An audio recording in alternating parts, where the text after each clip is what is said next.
Welcome to our deep dive. Today we're going to be looking at the sometimes really blurry line between sadness and depression, especially here in the UK. And you've given us some really interesting material to dig into. We've got excerpts that really try to pick apart how these two emotional states are different from each other and why it's so important to understand the difference between them. And I think ultimately what I took away from it was how this knowledge can really empower you when it comes to just managing your own mental well-being. Yeah, it's incredible how often those two terms get used as if they're interchangeable. But the reality is they're really different experiences. And what's great about the material you provided is that it emphasizes how recognizing those differences is not just about putting labels on feelings. It's about making sure that people are getting the right help and care. Yeah, absolutely. And one thing that really stood out to me was how the material explains that sadness is temporary. Like, it's not just that we get over it. There's an actual biological reason why that happens. Oh, yeah. Yeah, exactly. The sources talk about how sadness often triggers the release of cortisol, which is a stress hormone. But here's the interesting thing. Our bodies have these natural mechanisms to kind of regulate cortisol levels. And that brings us back to a more balanced state over time. It's like a built-in reset button for our emotions. That makes so much sense. Yeah. So, feeling sad every now and then is actually part of a healthy emotional process. But when does sadness cross over into something more serious like clinical depression? That's a great question. And the sources are very clear about this. Clinical depression is more than just feeling down or having the blues. It's an actual mental health condition that goes way beyond typical sadness, and it can have a really big impact on someone's life. Yeah, one of the sources actually describes a case study of a woman with persistent depressive disorder. And she'd experienced this chronic low mood for over 5 years, and it affected her ability to maintain relationships and even just like hold down a job. And that's really big contrast to just feeling down for a day or two. Absolutely. And that brings us to major depressive disorder, which is another form of depression that was discussed in the material. And the sources highlight how it has much more severe symptoms like persistent feelings of hopelessness, Mhm. feelings of worthlessness, and it can really significantly disrupt your daily life. Yeah, I think what I found helpful was how the sources actually break down the specific criteria for diagnosing major depressive disorder. They mention things like experiencing a depressed mood for most of the day, almost every day, and a marked loss of interest in things that you used to find enjoyable. So it's not just feeling sad, it's a whole cluster of symptoms that last for a long period. Yeah, they also touch on other types of depression, like postpartum depression, which affects women after childbirth. And it's interesting how the sources really emphasize the impact that hormonal changes and the challenges of being a new parent can have on mental health. It's not just a case of the baby blues, it can be a very serious condition. Yeah, that's a really important point. And then there's seasonal affective disorder, which is often linked to less sunlight during the winter months.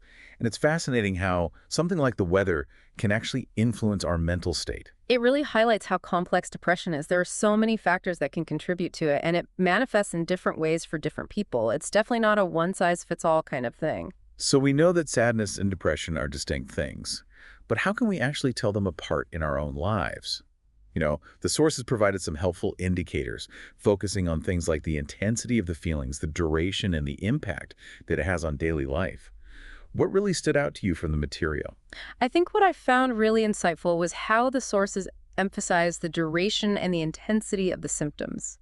Sadness might make you feel down for a day or two, but depression can really linger for weeks, months, or even years. And it can significantly disrupt your ability to just function in your daily life. It's not just about feeling sad. It's about how long those feelings last and how much they actually impact your life. Yeah, the sources also talk about specific changes that can be kind of warning signs, like, significant shifts in your appetite or sleep patterns or persistent fatigue, difficulty concentrating, even physical symptoms like headaches or digestive problems. So these aren't just things that are happening in your mind, they can manifest physically too. Exactly. And it's also important to remember that everyone experiences these things a bit differently. What might be just a minor annoyance for one person could be a major red flag for someone else. It's really about knowing yourself and paying attention to changes in your own personal baseline. So let's say you are noticing some of these signs. Yeah. When does it become really important to reach out for professional help? The sources give some clear guidelines about this, don't they? They do. They really stress that if sadness is persisting for more than 2 weeks, or if you see significant changes in your sleep or your appetite, loss of interest in activities that you used to enjoy, and especially if you're having thoughts of self-harm, those are all serious red flags that you really shouldn't ignore. And I think it's also important to just acknowledge that asking for help can be really difficult. There's often a lot of stigma around mental health issues, especially here in the UK. But the sources really emphasize that seeking help is a sign of strength, not weakness. Absolutely. It's a sign that you're taking control of your well-being and that you're prioritizing your mental health, which is incredibly important. And thankfully, there are resources out there for people who need help. The sources mention therapists, psychologists, psychiatrists, and support groups. So there are options and there are people who want to help. And it's encouraging that the sources don't just leave you there once you realize you need help. They actually go on to outline all sorts of different support systems that are available specifically here in the UK. Yeah, they really do go into the specifics, don't they? I was really interested in that section about the different therapy approaches. Yeah. Like, it's not just sitting on a couch and talking about your childhood anymore. Yeah, it's come a long way. The sources highlighted cognitive behavioral therapy, CBT, as one of the big ones. It helps people identify and then actually change those negative thought patterns that they have, which can be incredibly powerful in managing depression. Yeah, it's like you're actually retraining your brain to see things in a more balanced and positive light. I remember one of the sources even mentioned a study where CBT was shown to be just as effective as medication for certain types of depression, which is pretty amazing. Yeah, that really shows you the power of those kinds of therapeutic interventions. And speaking of medication, the sources also talked about antidepressants and how they can be really useful in regulating brain chemistry and kind of alleviating those difficult symptoms. Yeah, there's always a lot of debate around antidepressants, but I thought the sources did a good job of presenting a balanced view. Like they emphasize that medication can be a really important tool, especially when it's combined with therapy and lifestyle changes. Right. It's not about just relying on medication as a quick fix. The sources really stress the importance of taking a more holistic approach, including things like self-care strategies. Yeah, and I love how they didn't just give the generic advice like, oh, eat well and exercise. They actually explored the science behind why those things are so important for your mental health. Yeah, like they explain how regular exercise actually increases your endorphins, which have those mood boosting effects. So it's not just about being physically fit, it's about creating those positive changes in your brain chemistry. And they also talked about how having a healthy diet is connected to better mental well-being. It's not just about looking good on the outside. It's about nourishing your brain with what it needs to actually function properly. Yeah, it's really fascinating how those lifestyle factors, which we often just take for granted, can play such a big role in managing depression. And they even went beyond, the typical recommendations and talked about things like mindfulness and meditation. It's amazing how those techniques, which have been around for centuries, are now being recognized by Western medicine for their benefits in, reducing stress and helping with emotional regulation. Yeah, one of the sources even mentioned a study that was done here in the UK that showed mindfulness-based therapy was really effective in preventing relapse in people who had recurring depression. So it's like building up your mental resilience. I'm curious, though, because the material also talked about how different cultures view sadness and depression and how that affects how those things are dealt with. Did anything in particular stand out to you in that section? Definitely. The sources talked about how in some cultures it's just not as common to openly express your emotional distress. And that Yeah. could lead to, depression being underreported or misdiagnosed, especially in communities where there's still a lot of stigma around mental health. It's like there's this whole other cultural layer on top of this already complex issue of recognizing and seeking help for depression. Exactly. The material mentions some examples in Asian cultures where seeking professional help for mental health issues is often seen as a last resort.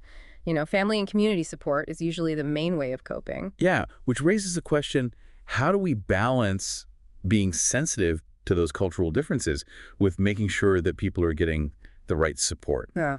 It's a tricky thing, and the sources don't really give any easy answers. But they do emphasize the importance of using culturally sensitive approaches to mental health care.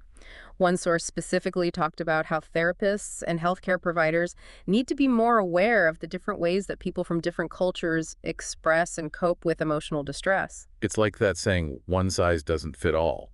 Takes on a whole new meaning when you start thinking about all these different cultural influences. Absolutely, and it really underscores the need for more personalized treatment approaches that take into account not just someone's symptoms, but also their cultural background and beliefs. It seems like there's a growing awareness of the need for more cultural competency within the whole field of mental health. Yeah, one source even talked about some new initiatives here in the UK to train therapists on how to be more culturally sensitive It's encouraging to see that there are steps being taken in the right direction. It's a good reminder that while the basic experience of sadness and depression might be universal, the way people actually experience it and express it can be totally different depending on their culture. Exactly. And that's why it's so important to have these conversations and to learn from different perspectives. It really helps us to understand mental health better as a whole. Yeah, and it makes me think about how important it is to be mindful of our own biases and assumptions when we're talking to other people, especially when it comes to things like mental health, because we might be unknowingly projecting our own cultural lens onto someone else's experience. That's a really good point. We all have our own set of experiences and beliefs, and it's really important to be aware of how those might affect how we interact with others. This deep dive has really given me a lot to think about. We've covered so much, from the biological basis of sadness to the way that different cultures view depression. It's incredible how much information was packed into these sources. Yeah, it really shows you how far we've come in understanding mental health. And it's exciting to see all the research that's going on and all the efforts to improve treatment and support for people who are struggling with depression. So for those of you listening out there, what does all this mean for your own lives? I know we've talked about some pretty heavy stuff, but I hope you're walking away from this feeling more empowered than overwhelmed. I think the main thing to take away from all this is that recognizing the difference between sadness and depression is incredibly important. Sadness is just a natural part of being human. It's like a wave that comes and goes. But depression, that's a totally different thing, and it often needs professional help to deal with. And the good news is there's no shame in asking for help. In fact, it's a sign of strength and self-awareness. Mm-hmm. It means you're taking control of your own mental well-being. Exactly. And remember, there are lots of resources out there, whether it's therapy, medication, support groups, or even just talking to a friend or family member that you trust. You don't have to go through this alone. One thing that really stuck with me from the material was how much they emphasized self-care.